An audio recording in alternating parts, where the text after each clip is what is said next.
Olá pessoal, sejam bem-vindos a mais uma videoaula da nossa disciplina de Química Orgânica. E hoje nós vamos começar a discutir aí um novo tema, nós vamos começar a discutir os elementos químicos da tabela periódica. Nós vamos fazer essas discussões em termos de blocos, tá? Bloco S, B, D e F. No entanto, o hidrogênio a gente trouxe ele à parte porque o hidrogênio, apesar de pertencer ao bloco S, devido à sua configuração eletrônica, as propriedades dele são meio que diferenciadas de todos os demais elementos, então nós vamos dar uma atenção especial para ele. O hidrogênio, ele é o elemento mais simples que nós temos na tabela conhecido, formado por apenas um próton rodeado aí por um elétron e tendo uma configuração então, de um S1. Então repare que eu tenho apenas um próton no seu núcleo, lógico, podendo ter ali nêutrons, até que isso explica a existência de isótopos, tá? Que são elementos, são átomos, de um mesmo número atômico, mas com números de massas diferentes. E apenas um elétron, então, dentro da região que a gente pode chamar de eletrosfera, tá? Ou no seu único nível eletrônico, que é o nível eletrônico 1s, tá?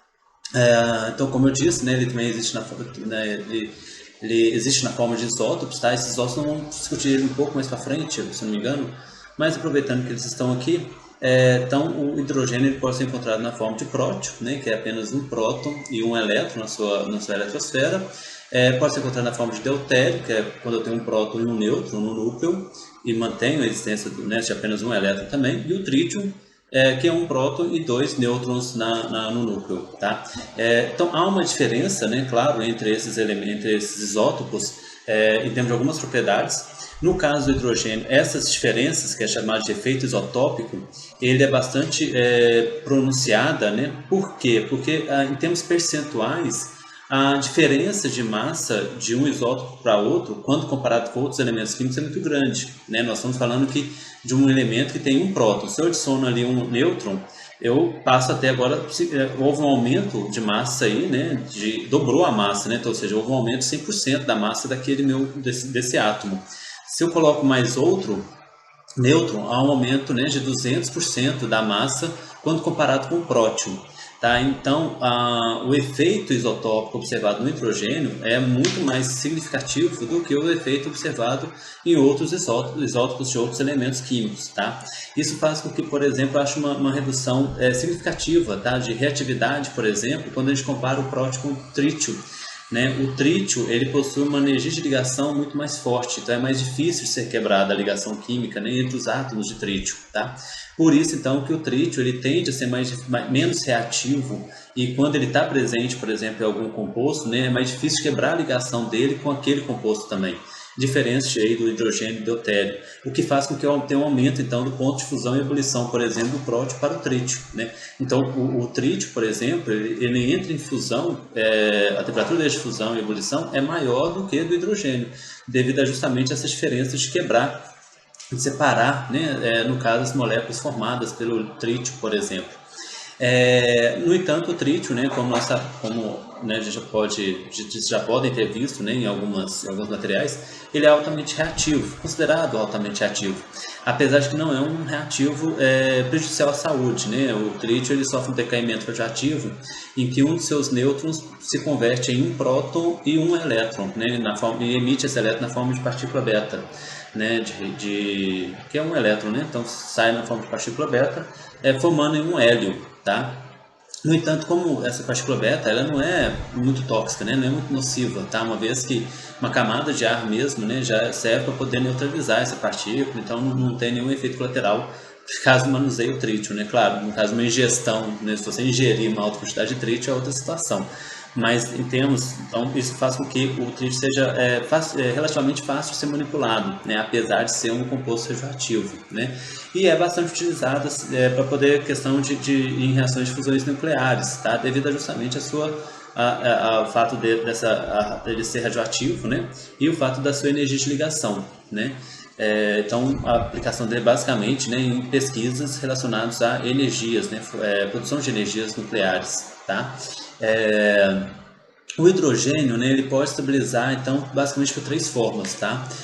Ligações covalentes, a partir do compartilhamento de elétrons, então ele pode realizar ligações covalentes com ele mesmo, com outros átomos de hidrogênio e com metais e com alguns metais, vamos lembrar que apesar da gente meio que padronizar, né, de forma didática, que metal e ametal vai ser sempre ligações iônicas, e aí a gente considera o hidrogênio nessa analogia como um ametal, então um metal com hidrogênio seria sempre uma ligação iônica, não é verdade, né? Tipo assim, isso é apenas uma extrapolação, né, vamos dizer assim, do conceito de ligação covalente e iônica, né? Vamos lembrar que há um espectro aí, né, de variação de percentual, né, de ligação de caráter iônico e caráter molecular, né, que eu tenho no extremo compostos 100% iônicos e no outro extremo moléculas 100% moleculares. E entre essas duas há vários compostos que possuem, na verdade, uma porcentagem, né, de caráter iônico e caráter molecular.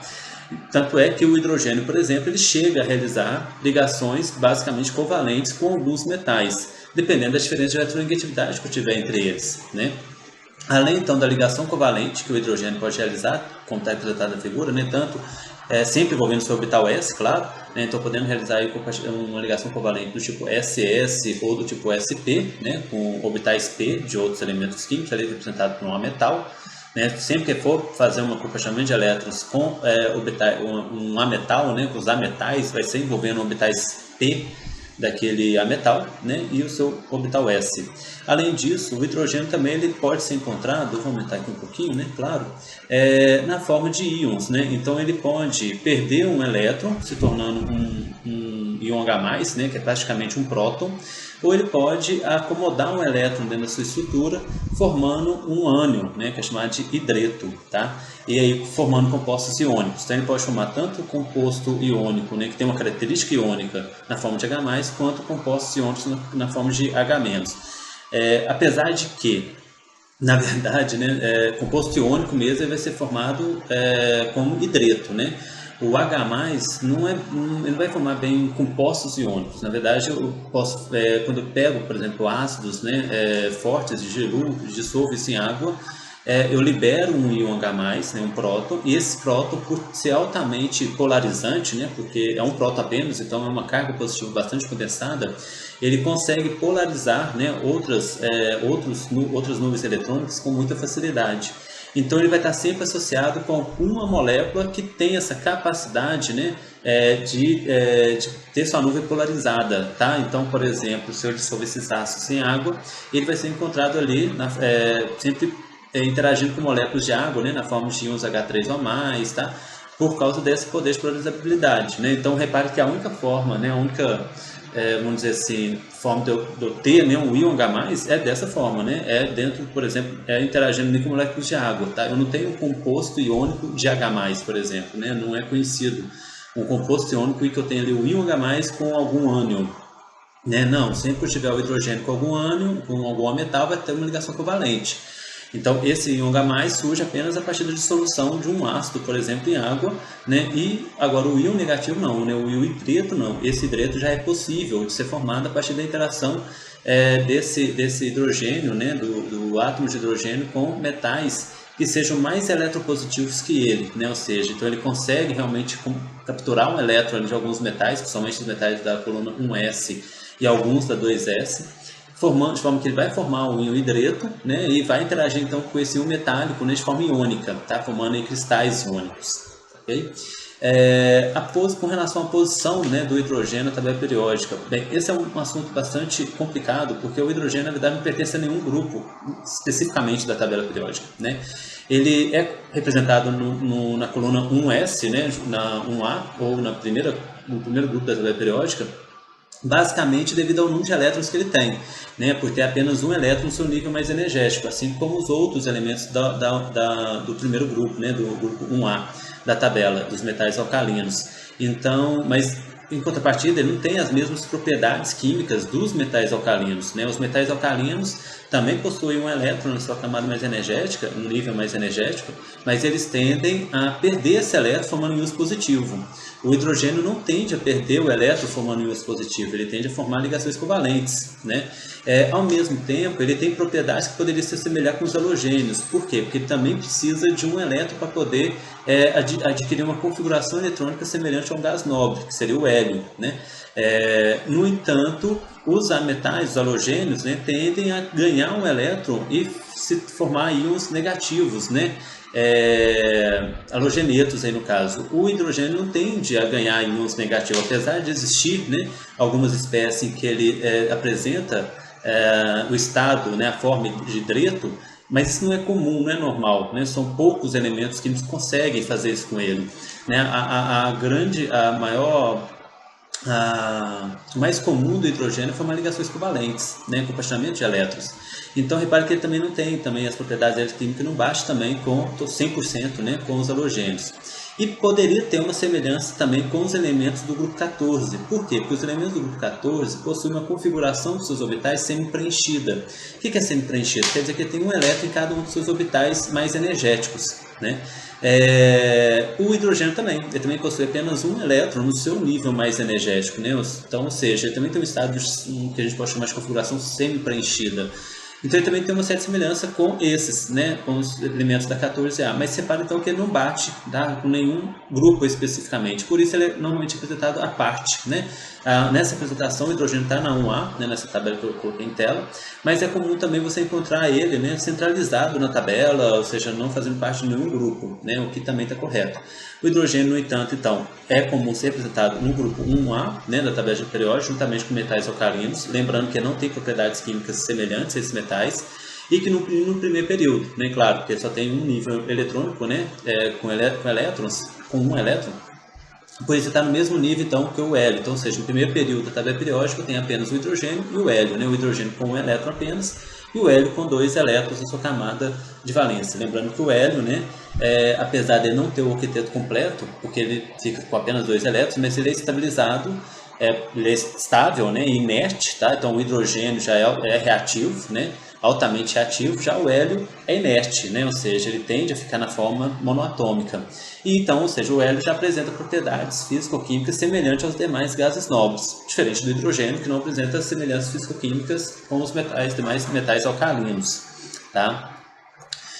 O hidrogênio ele é o elemento, por ser extremamente simples, né, formado por apenas um próton, né, um elétron, ele é o elemento considerado mais abundante do universo, né?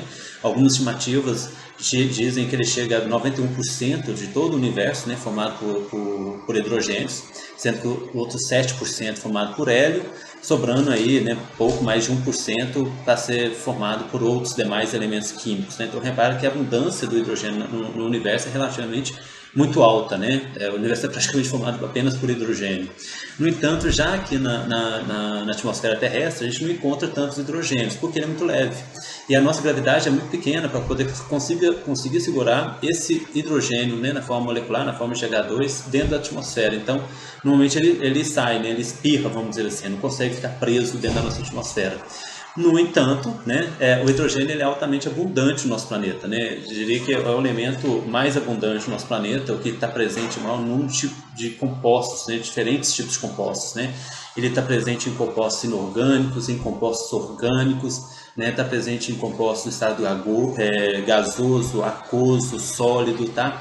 Então, apesar da molécula H2 não ser muito abundante no nosso planeta, o átomo, né, o elemento químico hidrogênio é sim bastante abundante, mas sempre ligado a outros elementos químicos, né?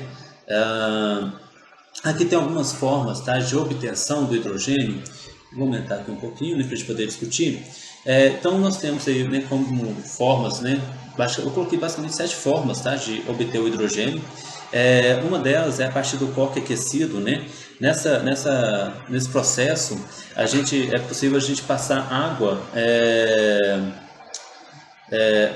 né, sobre um coque aquecido a rubro, né? Ou seja, um coque bem aquecido, tá? Coque é esse carvão, tá? Esse carbono que está aí, dependendo da forma alotrópica que ele está constituído, a gente chama isso de coque, né? Que é basicamente um carvão, né? Essa estrutura é muito semelhante a um carvão. E nesse produto, então, gera-se o que a gente chama de gás d'água, né? Que é essa mistura de monóxido de carbono com H2. E aí, isso é muito utilizado, às vezes, como combustível, tá? Para alguns processos. Nesse caso aí, tá? Não é um processo que a gente consegue obter o H2 de forma pura, com muita facilidade, porque é muito difícil de separar o hidrogênio, né, o gás hidrogênio do monóxido de carbono, mas é possível, tá? A partir da liquefação do monóxido de carbono, né, a gente consegue liquefazer o monóxido de carbono e obter esse H2 mais puro, tá? Mas é um processo mais complicado. Outro exemplo que nós colocamos aí é a partir da reforma, né, da reformação, né, a vapor, né, de alguns compostos orgânicos, né, como por exemplo o CH4, tá? Então reparem que nesse caso aí, né, esses compostos, tá, orgânicos que podem ser, por exemplo, encontrados, tá, no gás natural e obtidos inclusive em refinarias, processos de craqueamento, né, de hidrocarbonetos mais pesados, ele pode sofrer uma reação, tá, se a altas temperaturas, né, lógico, na presença de um catalisador, esses compostos orgânicos pequenos podem reagir com a água, formando aí monóxido de carbono e hidrogênio, novamente uma mistura, né, de monóxido de carbono e hidrogênio. Esse monóxido de carbono, tá, assim como no exemplo anterior, né, da obtenção de hidrogênio, a gente também consegue oxidar ele a CO2, né? Eu esqueci de chamar essa atenção. Então eu consigo também oxidar esse monóxido de carbono a CO2, tá? O que facilita também essa separação, o que vai facilitar, né, a separação e o isolamento do H2, porque o monóxido de carbono, o dióxido de carbono já é mais fácil de separar, né? A gente consegue separar ele, por exemplo, a partir de uma solução, né, de carbonato de potássio, em que eles consigam dissolver, né, reagir o dióxido de carbono com uma solução de carbonato de potássio, né, eu separo ele então do H2, né, e vou ter então um H2 um pouco mais puro, tá? O terceiro exemplo, né, que nós colocamos aí, né, continuando no sentido horário, como subproduto de craqueamento, né, do petróleo, tá? Então, durante o processo de craqueamento do petróleo, né, que significa quebrar, né, vamos dizer assim, compostos orgânicos maiores que presentes no petróleo, a partir de reações térmicas, né, ou seja, a partir de altas temperaturas. Então, durante esse processo, eu também consigo gerar, né, o H2 como subproduto, né, durante esse processo. E o processo que eu consigo obter, né, o quarto processo é o que eu consigo obter o hidrogênio com maior grau de pureza, que é a partir da hidrólise, né, da eletrólise, a partir da eletrólise da água, né, ou soluções salinas. A gente viu um pouco, né, do que é uma eletrólise lá em Química Geral 2, mas a eletrólise é basicamente uma reação, né, não espontânea, né, que ela vai ser forçada a partir de uma diferença de potencial entre dois eletrodos, tá, que estão imersos, né, na água ou nessa solução salina, o que vai forçar então uma quebra das ligações químicas ali presentes, compostos presentes ali nesse meio, né, seja da água ou seja do composto iônico que está ali e da água, né, da solvatação que tem ali dos íons, em que vai então começar a formar compostos mais simples, vamos dizer assim, tá?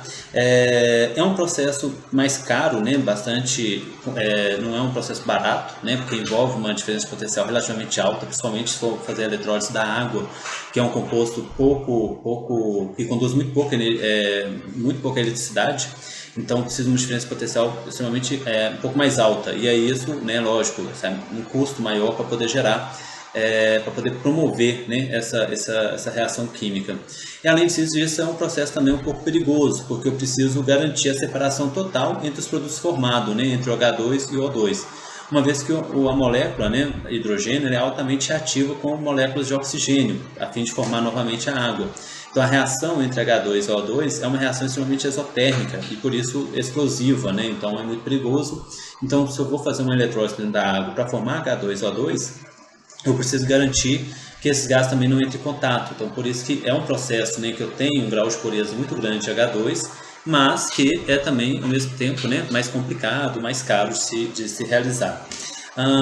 Nós podemos obter a partir da reação, né, entre ácidos diluídos e metais ou entre álcalis, né, algumas bases com alumínio. Esse é o processo que a gente mais utiliza em laboratório, né? Então em casa mesmo a gente consegue promover essa reação com uma certa segurança, né? Lógico, vou estar manuseando em um ácido forte, requer um cuidado, né? Lógico que é perigoso também, né? Os ácidos fortes são perigosos, mas podem promover queimaduras, etc. Mas é um processo relativamente simples quando comparado com os demais, né? Então repare que eu tenho reação aí, posso ter reação de um ácido como o zinco, né? Tá aí como exemplo, como metal, produzindo um sal, né? Sulfato de zinco, mas gás hidrogênio. Esse sulfato de zinco vai continuar solubilizado, né, em água, e o H2 ele é liberado, né, porque ele é insolúvel em água, então ele é liberado e eu consigo capturar ele então né, nesse meio reacional. O segundo exemplo, né, tem alumínio reagindo com hidróxido de sódio na presença de água, vai formar um complexo aí, né, o tetrahidroxialuminato de sódio, mais o gás hidrogênio que também vai ser liberado. Nós podemos ter também a partir da reação entre hidretos salinos com água, tá? Então, como eu disse, né, hidretos salinos existem, né? Podem ser encontrados na forma cristalina, e aí eu posso promover a reação dele com água, que também é uma reação extremamente exotérmica, bastante perigosa de ser feita, tá? Né, então requer um certo cuidado, tá? Por causa da segurança, né? Por liberar muita energia, que vai formar então aí o hidróxido de lítio, mas gás hidrogênio que também vai poder ser coletado, né? Que pode ser coletado do meio reacional. E por fim, como subproduto da indústria de cloro e álcalis, né? Na produção para produzir cloro e algumas bases é comum que seja feito um processo de eletrólise, né? De uma solução salina, por exemplo, de cloreto de sódio. E nesse processo então eu gero o H2 como subproduto, né? Também o processo, né? Eu consigo gerar o H2 como um certo grau de pureza, mas também é um processo mais caro, tá? Pessoal, vamos dar uma pausa por aqui, tá? E aí eu volto no próximo vídeo, né? Depois vocês assistem o próximo vídeo que a gente vai dar dando continuidade à discussão envolvendo hidrogênios, tá? Até daqui a pouco.